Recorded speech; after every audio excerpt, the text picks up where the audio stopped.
Hi, everyone. Welcome to our Family Matters interview series. Our topic today is a really important one for families. We're going to be discussing how best to plan for making medical decisions on behalf of a family member. We're joined today by Dr. Lamb, who's going to share her insights and knowledge and experience on how families can really prepare to implement a loved one's wishes. Welcome, Dr. Lamb. Hi, thank you so much for having me, Lynn. Sure, we're glad to have you joining us today. Can you tell our families a little bit about yourself, your background, your current role, your experience in supporting older adults and families as they work to set up a medical care plan for a loved one? Yeah, so I'm an emergency medicine physician. I work full time, night shift currently. So I've been working in the ER since about 2014. And in my journey through working in the emergency department and in healthcare, I've really found my passion in helping to support people who are aging. And I just feel like when we make medical decisions, we need to make sure that the treatment and the plans that we're offering people really go in line with what their values and preferences and wishes are. And I just see a lot of holes in connecting people with that. So, how do we translate what they want into what's an option for them and what's best for them? So I saw and took care of I've been taking care of a lot of people living with dementia in the emergency department as well. And I saw this big need to really support their families.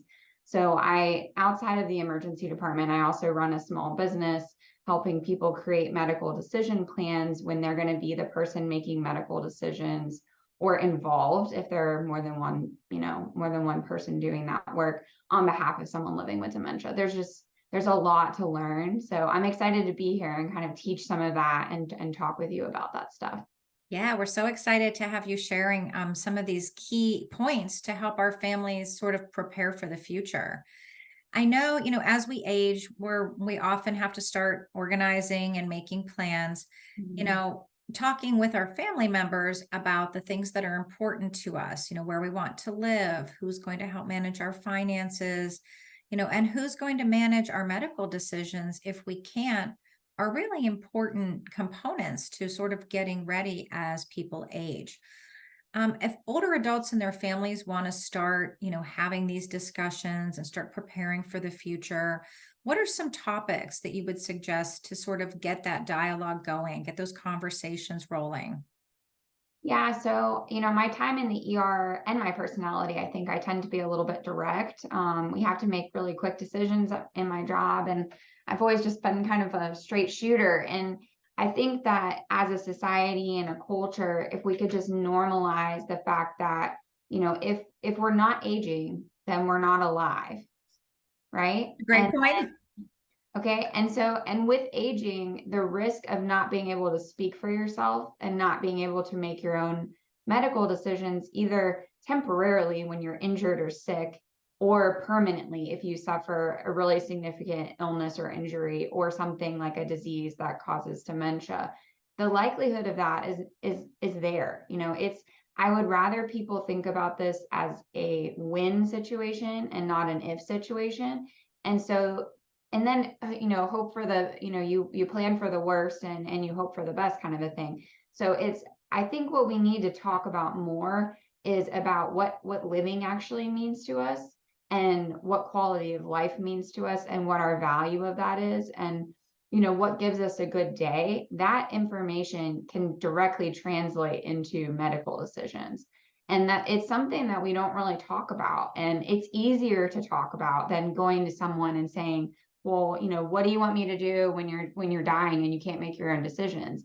It's a journey. Just because you're temporarily not able to speak for yourself doesn't mean it's going to be like that permanently. But the people that will be speaking on behalf of us, it's emotional and it's stressful. And if they don't have anywhere to go from, I just see it every day. I see that fear and that guilt and that regret that people have. And that's why I've come online, because I got so sick of seeing it.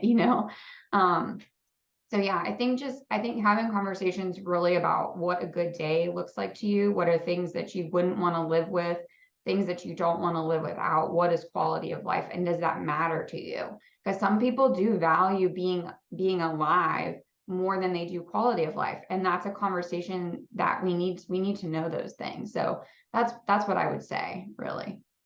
Okay, that makes a lot of sense. It sounds like we should be thinking about both what we would want and what we wouldn't want when we're kind of considering decision making and people making choices on our behalf. Mhm. I think a lot of families, have heard some of the terms and they're familiar that there may be some types of paperwork that need to be put in place or legal documents that they might need to, have on hand. So they are able to make those decisions for someone else. Some people call those advanced directives. Can you tell us a little bit more about sort of the process of getting the paperwork in place? Yeah, so I think it varies a little bit based on where you live and what access to financial resources you have. So I typically recommend that people consider consulting with an elder law attorney to draft legal documents.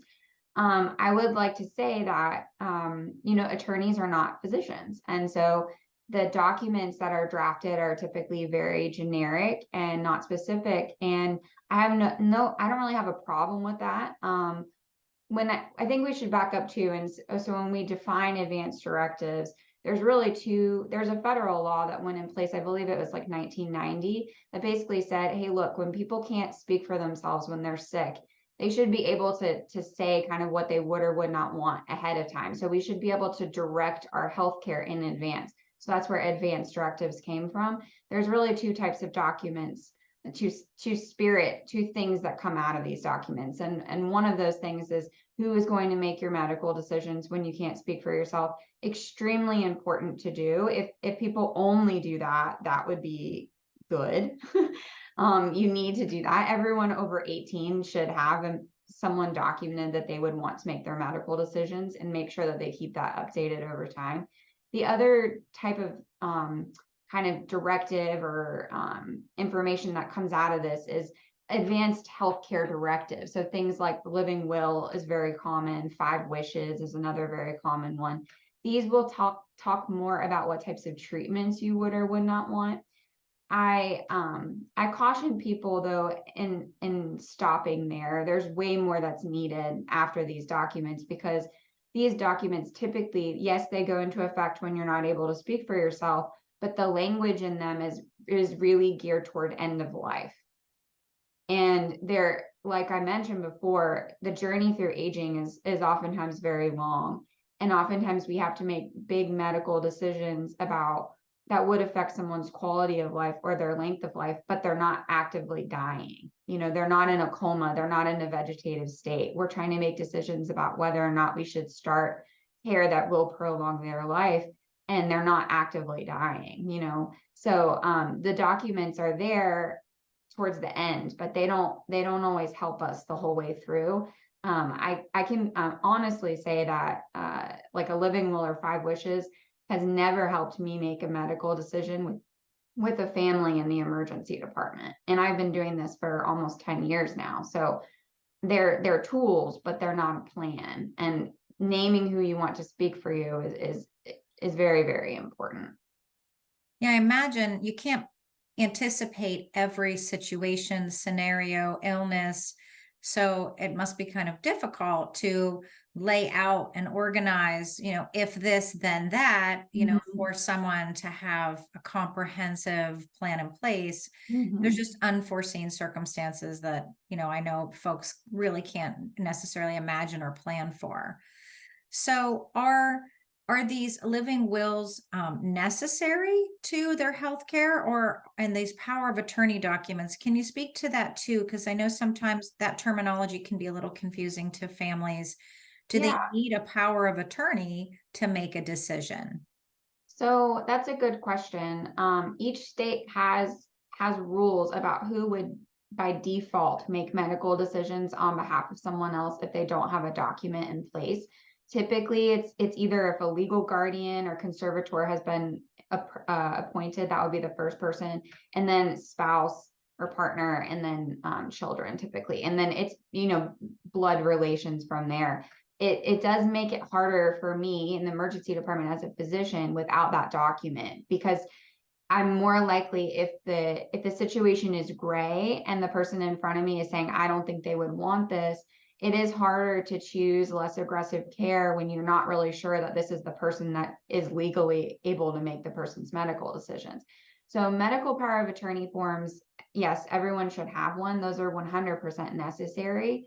And they are called different things in different states, which can be kind of confusing. So healthcare power of attorney, healthcare proxy, durable is a term that means that that document is in effect when you're incapacitated, that it doesn't expire when you become incapacitated. But the spirit of naming someone to speak for you means that they're speaking for you only when you can't make your own medical decisions. That's when those forms go into effect.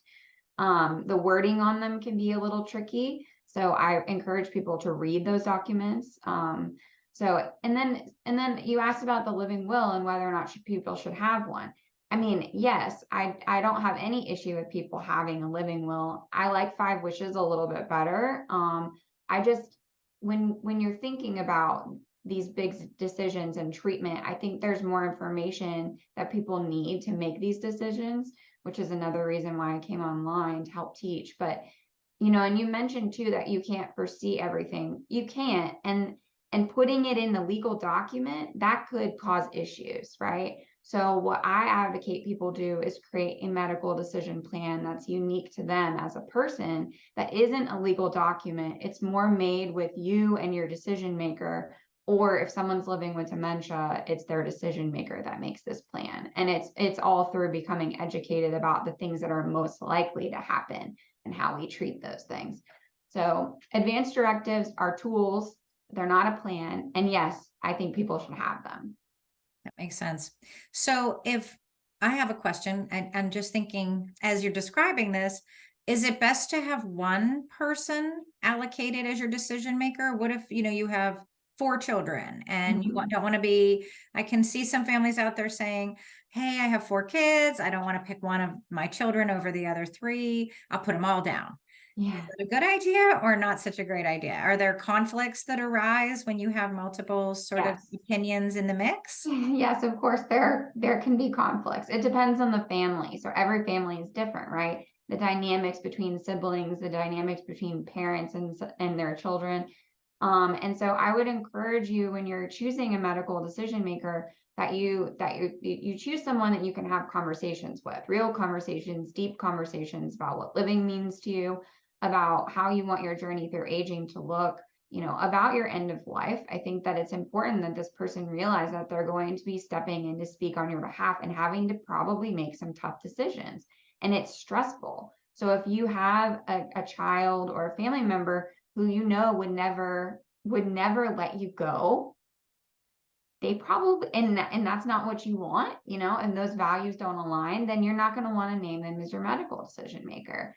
I don't have any problem with naming more than one person. I think that they're, having a backup person or having multiple people, I don't see any problem with it, except for you have to realize that if they don't agree, you could wind up having care that's focused on prolonging your life that may worsen your quality of life. If you survive, that's possible. I write a blog as part of how I help families. And of course, it's geared towards people who are making medical decisions for people living with dementia. But because of this issue, I wrote 2 different blog articles about this and how to actually plan and have discussions as a family when there's more than one medical decision maker. Because if you have more than one medical decision maker, now you really need everybody to be on the same page ahead of time. And there are situations that people can plan for, medical situations that people can plan for based on what you're at risk for as an individual. So yes, but there's more planning and more education that needs to be done if there's more than one person. Can you share with us how our families might access those blog posts? Because it sounds like Yeah. a great resource that they might want to follow up with. Yeah, so if you go to B Lamb, so my first name's Brittney, so it's B and then Lamb, like a sheep, that's my last name, md.com/blog. Everything is there. I have to be honest with you, I made my own website and it's not like the best organized situation there. So you do have to scroll back in time, but there are lots of articles there that people may benefit from. Goals of care, conversations, things about advanced directives, things about medical order forms, which maybe we'll be able to talk a little bit about, and lots of tips on planning. So Great, thank you. yeah. So if our families out there are kind of already picturing, all right, I'm thinking of my people, I'm thinking who I want to pull together, at my kitchen table to have a conversation about this. Are there specific key questions or topics that you think they should start with? If they were going to make a list of 5 or 6 things to bring up, in identifying that decision maker or in educating that person around what they might need to do. Can you share a few Yeah. ideas how they might get started? Yeah, I feel like gathering any paperwork that they already have drafted could be a good way to start the conversation, to kind of read it together and see does this even make sense to you? What does this mean? I also think that having your medical history compiled and organized can be really helpful, because then you can talk about the medical problems that you have, and start thinking about what those things might put you at risk for in the future. But the biggest conversation that really needs to happen is trying to figure out what the person's goals of care are. And there are really 3 goals of care. And they typically change as people age and as their quality of life gets worse. Most people, as we live, we want 2 things. We want to live, and we want to live with good quality of life. And most people want that. That's Sounds the reasonable. Yeah, right. And so, but the thing is, as we age, if we start to have situations in which our quality of life is affected on a day to day, our value towards living may be a bit lower. Okay. So we may value our quality of life a bit more than we do value continuing to stay alive. And so, goals of care is a foundational thing, but how you determine a person's goals of care is really in knowing what quality of life means to them and what living means to them. And these are the conversations that I really feel people should have. There are some resources that people may want to look at. The Conversation Project, uh, I think it's conversationproject.org. I highly recommend their resources for icebreaker kind of question starters. I did also write a blog about the 4 steps to have a goals of care conversation, because some of it is getting permission to actually have this conversation. It can be quite jarring to people to talk about, which I wish it wasn't, but it is true that we struggle to do this.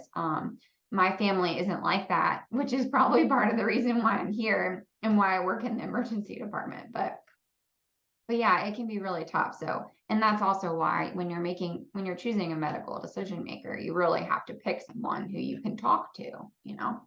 Oh yeah, that makes a lot of sense. So when you're talking about quality versus quantity of life, Mhm.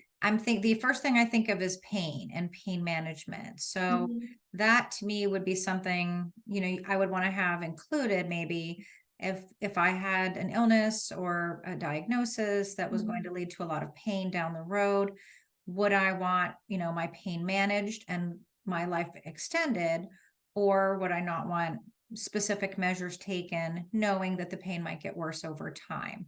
Is that an Mhm. example of sort of the thought process that folks should have when they're considering some of these situations or scenarios that might come up? Yeah, I mean, I think thinking about pain is important. I think that's addressed in the 5 wishes. I will say, like, just in speaking about that as a physician, if we aggressively treat pain to help someone be comfortable, that can shorten their life, because pain medications have side effects like low blood pressure, decreased breathing. And so it depends on the situation. And this is why I teach medical decision planning, because you can have pain from all different types of things. You can have pain from an injury, you can have pain from cancer, you can have pain from chronic arthritis or a spinal problem. There's just so many things that it could be. So what I teach people to do is actually look at the medical issues that you have now, the medical issues that you're at risk for because you're aging, and what the medical problems you have now put you at risk for as well. So, 2 of the big things we can all plan for are stroke. We're all at risk for having stroke, even young people, and then respiratory failure, which is failure of the lungs. and the lungs fail for lots of reasons. And so, um, it's hard for me to help people like think about planning for pain, because as a physician, I'm like, why are they in pain? Because I need to know why they're in pain so I can help them plan for how best to manage that situation that's causing the problem. And so I think people talking about their overall wishes and how aggressive they would want their pain control, that's super important to know. Um, but yeah, it's a little bit more it's a little bit more complex. And I think now that we have access to so much online education for patients and families, Mayo Clinic and Johns Hopkins are great websites that people can use to learn about diseases. And when you learn about what happens naturally with life and with a disease, it can really help you think about, well, would I want that if this disease got worse? And how is that treated? Can it cause me to be very sick? So I have a whole process for how I teach people to create their own medical decision plan with me or without me. But it is geared towards people who are caring for someone living with dementia. I'm glad you brought that up. That was going to be another question that I wanted to sneak in before our time is up today. I know a lot of the families out there who are supporting loved ones with cognitive impairment may or may not have a diagnosis of dementia, but they know in advance that this person's cognition may become worse over time, and they know that at some point they'll no longer be an active participant in their care planning, and that burden will fall on them. Is there anything unique or specific to persons with cognitive impairment that folks should be thinking about, in anticipation of some of those unique needs? Yeah, so I mean, there's medical issues that happen because people are living with dementia, and the different diseases that cause dementia can cause different medical issues. So, a decrease in communication, speech issues, balance issues, difficulty walking, issues with incontinence, so not being able to control your bowel or bladder. Infection risk is higher. It's high as we age, but it's also higher in people living with dementia, pneumonia and urinary tract infections, swallowing difficulties, and difficulties with aspirating. These are all things that can happen along the journey. And if the person has other medical problems, this is the thing too, when we make medical decisions for people who are living with dementia, one, it can be extremely challenging to diagnose new medical problems because they have trouble communicating. Even if at baseline on a day-to-day they're a pretty decent communicator, when they get sick they struggle. They're more likely to become more confused when they get sick and become delirious. So diagnosing someone is harder, and then also sometimes treating them is harder, because I can't say to them, I'm doing this to you because of X, Y, and Z. Like, I'm trying to help you, even though we have strapped you to this bed and have wires all over you and have 2 IVs in your arm. Something that you and I would be, this is awful, I don't like this, but someone living with dementia, extremely scary for them. So I need families to understand that every medical decision you make for a person living with dementia is more complicated than if they didn't have the disease. And they have the same medical problems that people do who are aging in general. So seeing people struggle with this, it really ate at me and was causing me to feel burnt out, because I didn't know why there weren't people helping people do this. So that's why I came online. So I would highly encourage people to get into my world so I can help you. Even if we never work together formally, I can help you through social media and my blog and just being on my email list, and knowing the steps that you need to take and preparing for the future. Yeah, I know we're almost out of time, but I know there's some folks out there that are probably hesitant, to reach out for help, that think they can go it alone. I love that you're offering some different resources. Can you share a couple things and ways people can find you? So if they're Yeah. looking for you, whether it's on social media or Yeah. websites, I know knowledge is power. So connecting people to the information they need is sometimes just enough to get them started. Yeah, no, don't do this by yourself. Like, you need help, and none of us are born knowing how to manage or care for someone living with dementia. We're just not. And it's not like taking care of children. I dislike when there's that comparison. It's not the same. This is an adult human. It's very, very different, and it's very emotional. So don't do it by yourself. But from the medical side of things, I can help you. I recommend, knowing my website exists because you can get to everything from there. So it's blammd.com, and you can get to sign up for my email list from there. And I would encourage you to get on my email list. I email my people like once a week, and I usually email a blog or a video that I've done just for them. If you're on Facebook, I run a free group. It's called Medical Decision Making for Your Loved One Living with Dementia. And that's free. If you do request to join, make sure you agree to the group rules or it will not let you in. So those are the ways to directly connect with me. And then information about my course, my program is on my website. My course is called Make Your Plan with Dr. Lamb. And one thing that you could do right now is just go to my blog and just scroll through the topics. You don't have to click on anything. Just scroll through the topics and find one thing that you think you need help with now. I did also create an audio training that I'm not sure when this is going to get released, but I just revamped it. And it's a 5-step audio training that I'm going to be emailing people to kind of walk them through the process of creating a plan on their own if they don't want to take my course, which I highly recommend taking my course, but it's $397 for a one-time fee. So, and you never lose access to it. But anyway, that's what I would tell people to do, is just go check out the website. And if you're on Facebook, connect with me there. That's really great. I appreciate you sharing a couple of different venues to sort of get the education and connect with resources. I think sometimes it's just the hardest part is getting started and understanding that you need to, right? Knowing that this is something that needs to be on your to-do list. You can find some resources, get yourself going, and start pulling together both your informal questions, your family members' discussions, but maybe some of the paperwork that you might need to have handy just in case, whether you have definite needs that down the road, you maybe have a loved one with dementia, or just because you have aging family members, spouses, parents, that you just want to feel more prepared. So I think these are all really great ideas. I really appreciate you taking the time to join us today, share all of your knowledge and expertise, give us this sort of roadmap.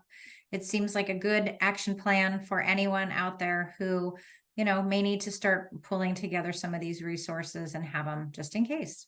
So thank you so much. Thanks for having me. I appreciate it. Absolutely. Well, we welcome all of our family members to check out these resources and to join us next time for our next Family Matters interview.